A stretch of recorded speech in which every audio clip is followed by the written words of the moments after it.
Hey there, beautiful people. My name is Sten, and today I am 5 days on testosterone.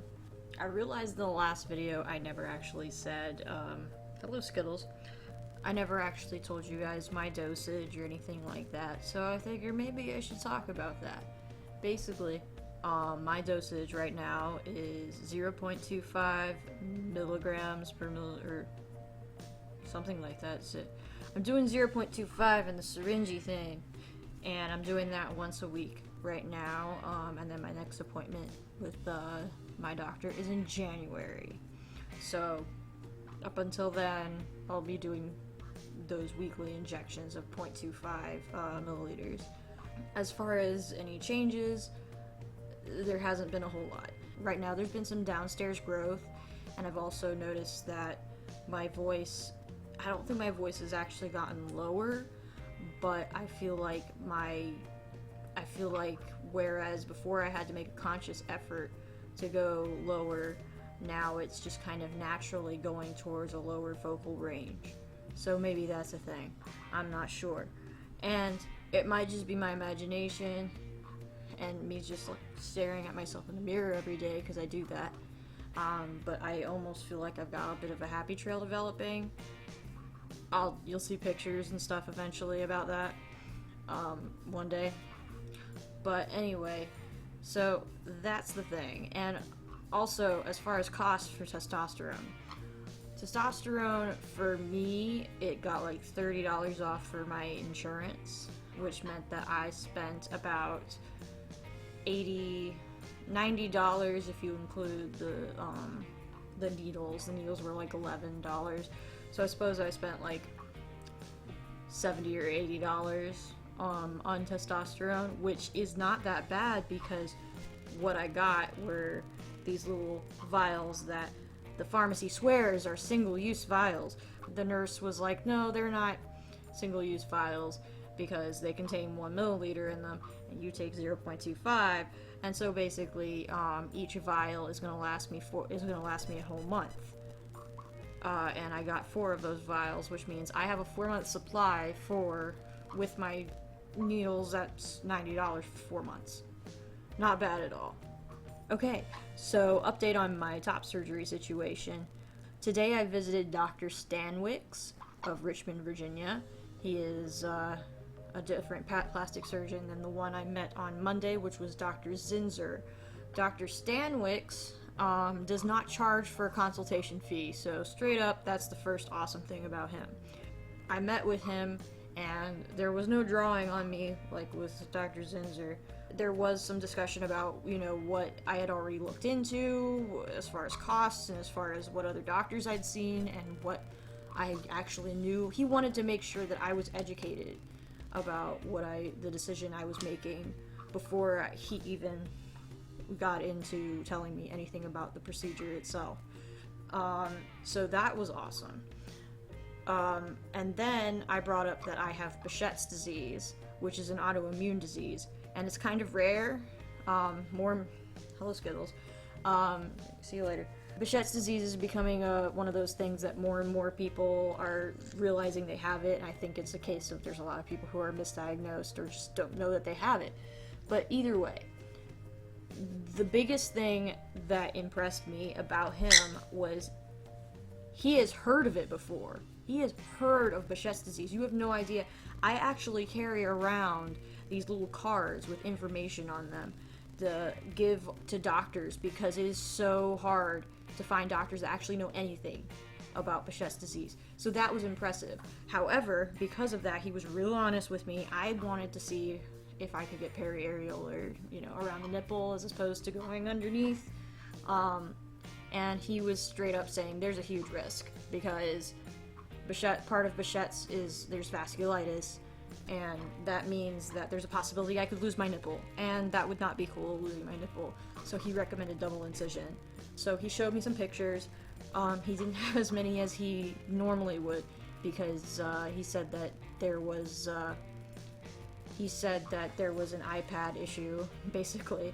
So he had to use his laptop to show me some of the pictures, and most of them were periareolar pictures, just because he wanted to show me, just in case something happened, and he wanted to show me what it looked like and everything, but he did show me some of the double incisions he's done, and based on the way he talked about it versus where Dr. Zinzer was very much like, I don't like this about my surgeries, I don't like that about my surgery, I did a revision here, I did a revision there.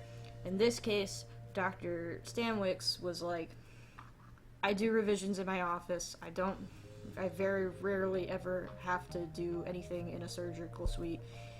And he gave me the overall impression that he didn't have to do revisions very often. And he gave me the overall impression that he was satisfied with the results and that his patients were satisfied with his results. And even looking at just even the 1 or 2 pictures I've seen of the double incision that he's done, the scars look a lot cleaner, which is a big deal. Now, the other big deal is that he does liposuction.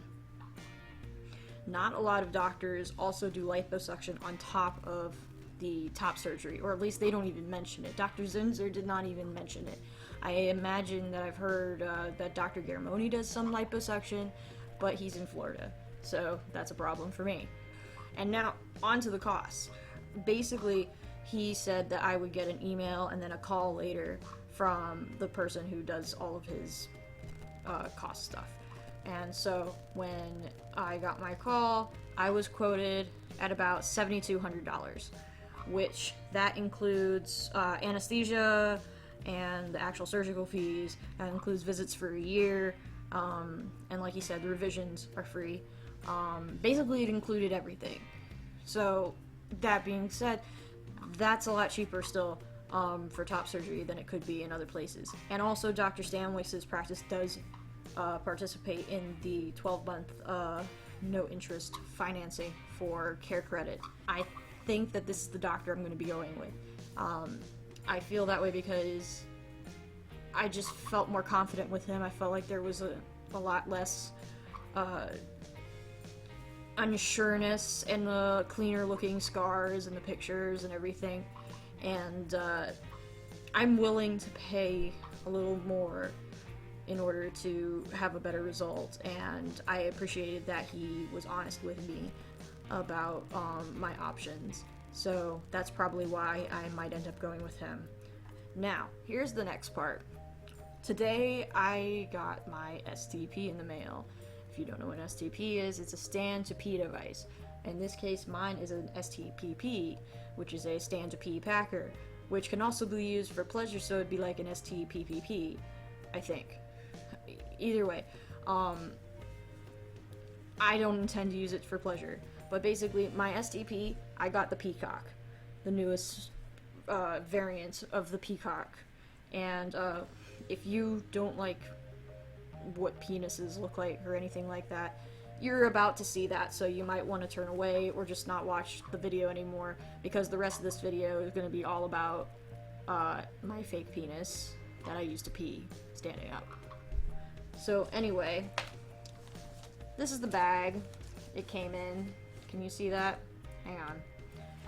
This is the bag that it came in. Peecock products. The packaging was discreet. In fact, I have it right here. This was the packaging. I think it's backwards on the webcam, but it's also upside down because I'm holding it upside down. But it didn't say anything about, it doesn't have anything on here that would, in fact, it says, it's the detailed description of the content was novelty item toy. It's discreet. You don't have to worry. It doesn't say anything about sex or penises or anything like that, so it's discreet. There's no worries about, getting it sent to your house and then, somebody picking it up and being like, what the hell is this?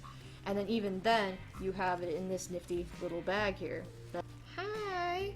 So here's the part where you might want to avert your eyes if you don't want that. First off, has the instructions and stuff in here. Yay paper. And then here is the good stuff. Oh wait, before I show you the good stuff, also some of the other stuff that they gave me. I got some Carex condoms and some Carex lubricating jelly, just in case. Anyway, my peacock. This is it. This is my peacock.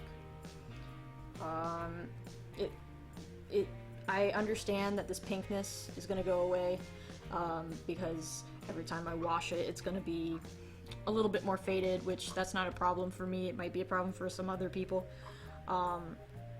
But basically it feels very squishy, and it's not hard or anything at all. If you look in here, this is like the cup. This is where you pee in. Yeah, and this is the smallest size that they have. This is the smallest size they have. Like, anything beyond that to me would be kind of horrifying. So anyway, I did try peeing with it today. They have instructions, and I just dropped my Peecock bag. They do have instructions about how to pee with this. Basically, it involves, you have to kind of hold it underneath your junk, and you have to push this back against it, and then you have to really control your pee when you go, because otherwise you're gonna do like I did, and it's gonna go out the back here, and it's gonna get into your boxers, your boxer briefs, or whatever undergarment of choice you have. And also, you also have to like lean forward, otherwise, you know, it's just gonna back up in here, like I said. But that being said, I would say that it was still at least a partial success, because I didn't leak that much at all, actually. And I did pee. I did get some on the toilet seat, admittedly, but that's because I had no idea how to deal with it once you get to the point where you're supposed to kind of jiggle and move this so that you get all the rest of it out. Yeah. But anyway, that's my Peacock. So far I'm actually really satisfied with it, and as far as packing is concerned, you can actually pack with it. The Peacock company actually says that you can pack with it with slim boxers, slim boxer briefs, whatever. I'm trying to do that, and I haven't done it for a full day yet. I could see how it's possible, but I could also see how it might jiggle around a little bit. So tomorrow I'm going to work with this in my pants. And we will see how that goes. Now, there was one more aspect, and I dropped the bag, like I said. This is the pleasure insert. So if you're the kind of guy that's interested in that, or them, or they, whatever your pronouns are, then basically you have this little insert here that I can't show to the camera correctly, and that just kind of sticks on up in here, and you're just doing your thing. It's why the condoms and everything came with everything. I don't see the appeal in using it. I can understand why some people might, I guess, but in my case, I'm not gonna be using this. So, anyway, so that's it on the Peacock. Basically. So be prepared to see the next update on Monday, because that will be my official 7 days on T video.